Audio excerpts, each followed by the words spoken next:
हाय। आप लोग तो हमें जानते ही होंगे। कुछ लोग एज कमेडियन अरीशा और कुछ लोग हमारी इब्रा। कमेडियन होने के साथ साथ हम एक कहानीकार भी हैं। ऐसा कहानीकार जो बस थॉट से कहानी बना देता है। तो ये कहानी कहीं से उठाई नहीं गई है और ना ही किसी सच्ची घटना से प्रेरित है। ये बस एक ख्याल है। इस कहानी का नाम बहुत सोचने के बाद प्रेम रोग रखा। अब आप सोचेंगे क्यों? क्या प्रेम कोई रोग होता है या सिर्फ एहसास? शायद ये दोनों ही नहीं। ये एक ऐसी कहानी है और उन लोगों के लिए है जिन्हें कभी ऐसा लगा है कि प्रेम से बढ़कर भी एक चीज होती है। पता है क्या? इज्जत, सम्मान। मेरे जैसे लोगों के लिए उनका मानना सिर्फ इतना होता है, कहानी चाहे जैसी हो, चाहे जैसे लिखी जाए, पर जब सुनाई जाए तो वो एहसास, चाहे वो प्रेम ही क्यों ना हो, वो सुनने वाले को महसूस होना चाहिए। ये कहानी उन लोगों के लिए है जिनके लिए प्रेम में उम्र का कोई फासला नहीं होता। उन लोगों के लिए है जिन्हें ये लगता है कि साथ रहना और प्रेम होना जरूरी नहीं है एक वक्त पर एक ही जगह दोनों साथ हो। ये कहानी ऐसे दो लोगों की है जो कभी मिलना नहीं चाहते थे, पर शादी हो गई। साथ रहना नहीं चाहते थे, पर रहना पड़ा। एक दूसरे में कोई दिलचस्पी नहीं थी, मगर प्रेम हो गया। और जब प्रेम हुआ, साथ रह भी ना सके। क्या हुआ? दिमाग घूम गया ना? कहीं कहीं थोड़ा मेरा भी घूमा था जब मैं इस हिस्से पर आई थी। आपको लग रहा होगा, क्या इसमें बहुत सारे पात्र हैं? शायद नहीं। किरदार बहुत कम है, लेकिन भाव, भाव बहुत ज्यादा। कभी कभी मेरे दिल में ये सवाल आता है कि ये कहानी मुझे इतनी प्रिय क्यों है। जिस कहानी में आज की मॉडर्न जिंदगी में प्रेम का भाव इतना ऊंचा है और सम्मान का स्तर उससे भी ऊंचा, क्या मॉडर्न जमाने के लोग इसे समझ पाएंगे? फिर मैं सोचती हूँ कि मैं भी तो मॉडर्न जमाने की हूँ, और अगर मैंने ये सोच कर लिखी और मुझे इतनी अजीज है, तो शायद सुनने वालों को भी हो। ये कहानी ऐसे दो लोगों के बीच है जिनके बीच उम्र का 20 वर्ष का फासला था। 20 वर्ष, यानी आप कह सकते हैं एक जनरेशन का फासला। और ये कहना गलत भी नहीं होगा। मिस्टर रॉय कलकत्ता के एक बहुत बड़े इंडस्ट्रियलिस्ट, एक ऐसे इंसान जिन्होंने अपने व्यापार को 23 वर्ष दिए, लेकिन उनके पास 23 मिनट भी नहीं है कलकत्ता की उन गलियों में घूमने के लिए जहां उनका व्यापार है। ये एक ऐसे इंसान है जिनके दिल में भाव, एहसास की कोई जगह नहीं है, और शायद वक्त की भी नहीं, क्योंकि इन्हें लगता है कि परिवार जैसी चीज खत्म हो चुकी है।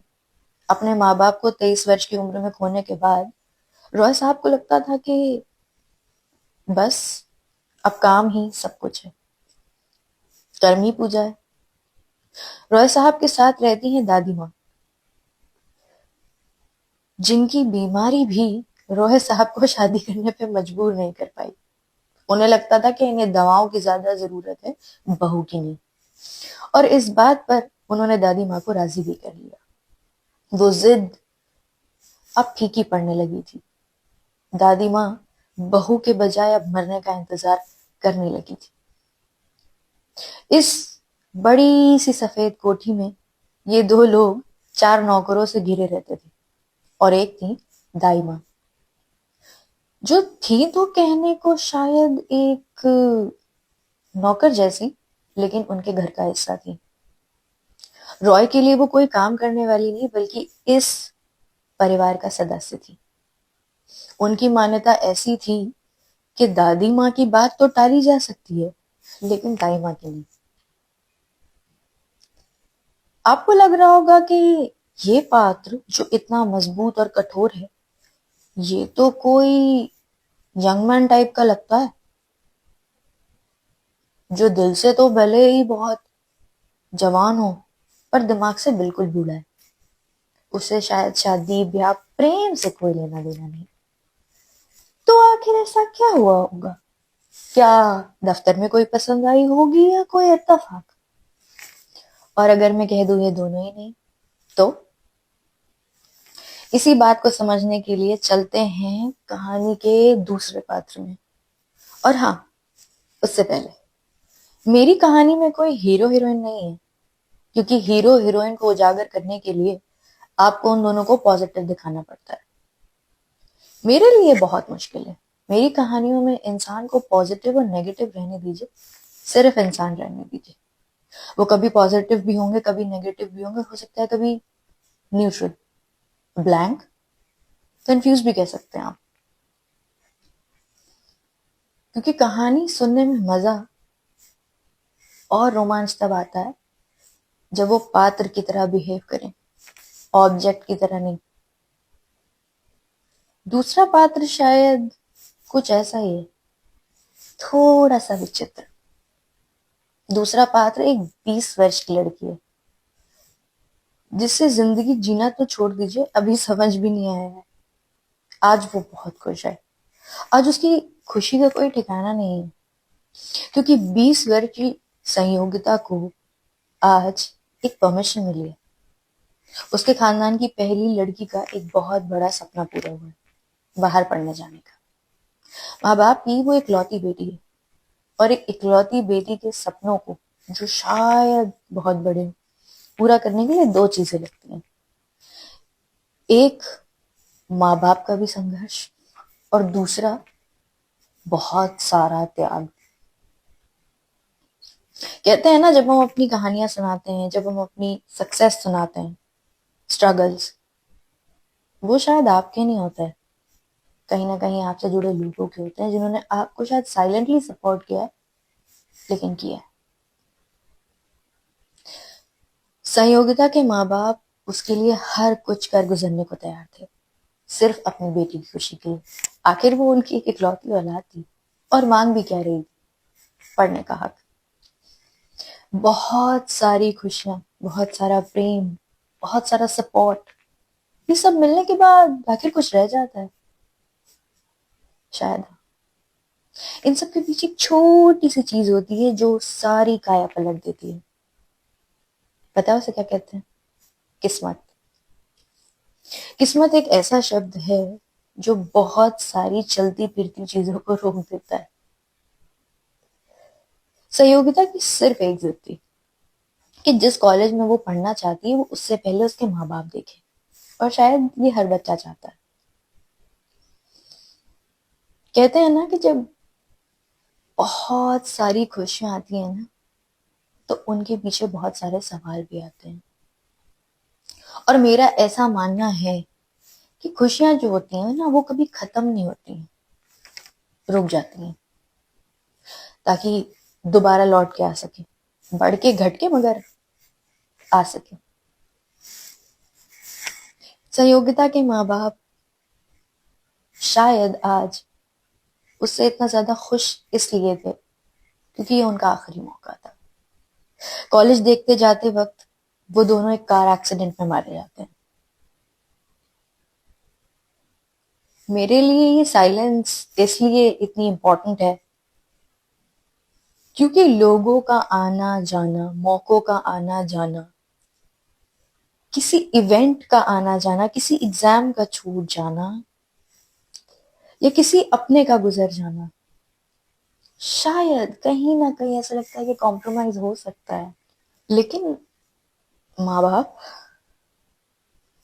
माँ बाप सब कुछ होते हैं। आपको पता है, जब कोई कोई बच्चा हॉस्टल जाता है तो उसके दिल की कैफियत कोई नहीं समझ सकता। ना वो ड्राइवर जो उसे बहुत दूर छोड़ने जा रहा है, ना उसकी थकान, शायद शायद माँ बाप भी नहीं, क्योंकि माँ बाप के दिल में वो दुख और तकलीफ के साथ एक खुशी होती है कि ये मेरे बच्चे की कामयाबी के लिए, ये मुझे तो थोड़ा दुख देगा ये दूरी, लेकिन उसके लिए अच्छा। लेकिन औलाद, औलाद के लिए बहुत बड़ा दुख होती है, क्योंकि उसे पता नहीं है ना कि वो कामयाबी उसे इस यूनिवर्सिटी के बाद, इस कॉलेज के बाद, इस हॉस्टल के बाद मिलेगी, उसका आगे का सफर कैसा होगा, बहुत सारे फैसले उसको खुद लेने हैं।